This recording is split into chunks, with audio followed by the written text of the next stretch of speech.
미군이 오늘 새벽 시리아 정부군 공군기지에 전격적으로 미사일 공습을 단행했습니다. 시리아의 아사드 정권이 화학무기를 사용해 민간인까지 공격한 데 따른 응징이라고 밝혔습니다. 워싱턴 이재원 특파원이 보도합니다.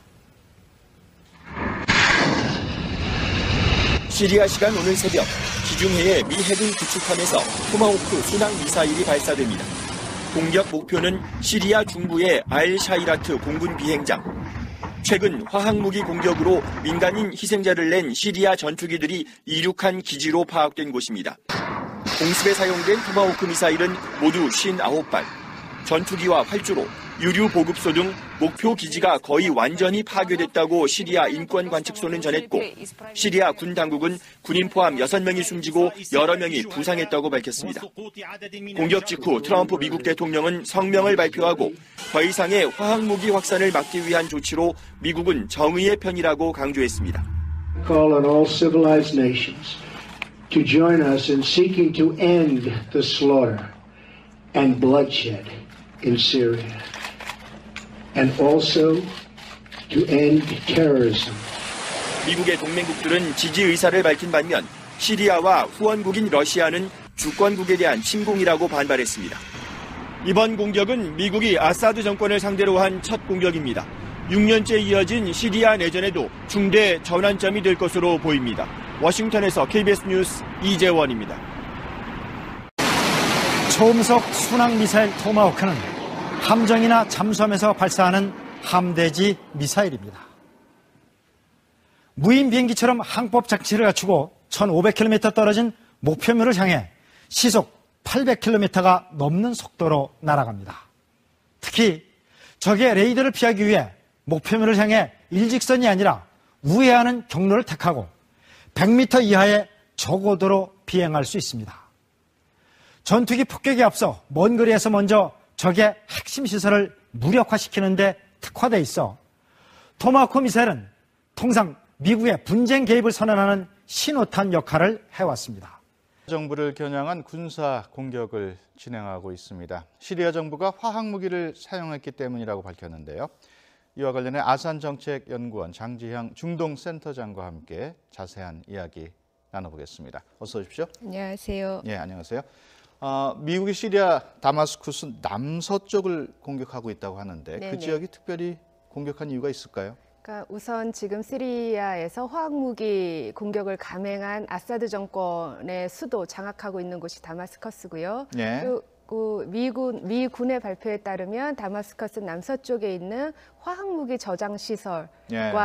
그리고 시리아 정부군의 4연대 기지도 공격을 받았다라고 하거든요. 예. 그러면서 이제 또 미군이 말하기를 우리는 최대한 러시아 쪽은 그러니까 러시아에 주둔 지역은 피해서 공격을 하고 있다라는 말도 덧붙였습니다. 예, 지금 그래픽으로 나오고 있습니다만은 다마스쿠스 남쪽을 주로 공격을 네네. 하고 있는 거군요. 네, 맞습니다. 사실 이렇게 공격을 하는 이유가 시리아 정부군이 화학무기를 사용했기 때문이라고 밝히고 있는데 네네. 그동안 시리아 정부는 그걸 부인을 쭉 해왔단 말이에요. 부인했습니다. 그렇다면은 화학무기를 사용한 증거를 미국이 확보했다고 봐야 되나요? 그러니까 트럼프 대통령은 절대 뭐 거부할 수 없는 그런 확실한 증거를 가지고 있다라고 얘기를 하는데 네.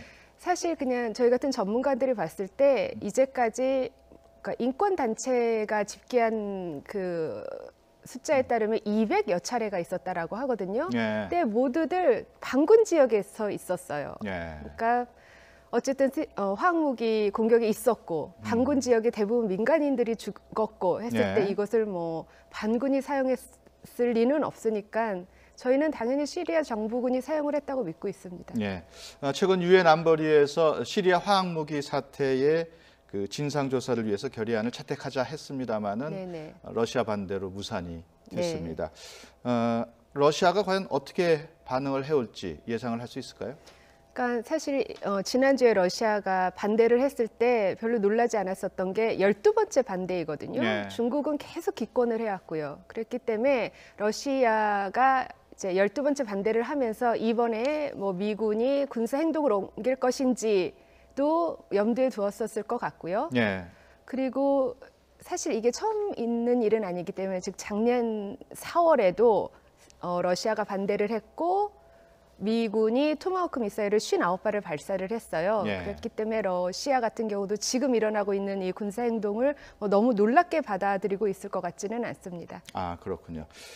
지금 시리아 내전에서 정부군은 러시아가 지원하고 있는 러시아와 상황이고, 이란이 지원합니다. 예, 네. 반군은 또 미군이 지금 미국과 지원하고 있는 서구, 상황이고. 사실 우리나라도 예. 이 미국을 주도한 연합전선에 이런 인도적 지원은 하고 있습니다. 아, 그렇군요. 네네. 미국 북한의 핵시설을 정밀 타격하는 일명 코피 터뜨리기 전략과 비슷한 방식으로 이루어졌습니다. 계속해서 조아라 기자가 보도합니다. 멋지고 새롭고 똑똑한 미사일이 갈 테니 러시아는 준비하고 있으라고 경고했던 트럼프 대통령. 이른바 트위터를 통한 경고가 이번에도 단순 엄포가 아닌 현실이 됐습니다. 지난해 4월 시리아 공군 비행장으로 토마호크 미사일 59발을 쏜 데 이어 이번 공습에서는 시리아 화학무기 프로그램과 직접적으로 관련된 목표물 3곳을 정밀 타격한 겁니다. The strike was not only a strong message to the regime that their actions were inexcusable, but it also inflicted maximum damage without unnecessary risk to innocent civilians. 전면전을 일으키지 않으면서도 북한의 핵미사일 관련 시설만을 타격하는 이른바 코피 터뜨리기 전략과 유사합니다. 특히 북한은 지난해 화학무기 공장 건설에 쓰이는 내산성 타일을 시리아에 보내다 적발됐고 이번에 공격된 시리아 과학연구센터와 물자를 주고받은 정황도 드러난 바 있습니다. And the SSRC is the government organization. It's controlled by the Syrian military in reality, which is responsible for Syria's ballistic missile and chemical weapons development programs. 결국 이번 공습은 북한의 비핵화를 위한 미국의 대화가 뜻대로 안 될 경우 언제든 군사 행동으로 전환할 수 있다는 강력한 대북 메시지가 될 것으로 보입니다. 채널A 뉴스 조아라입니다.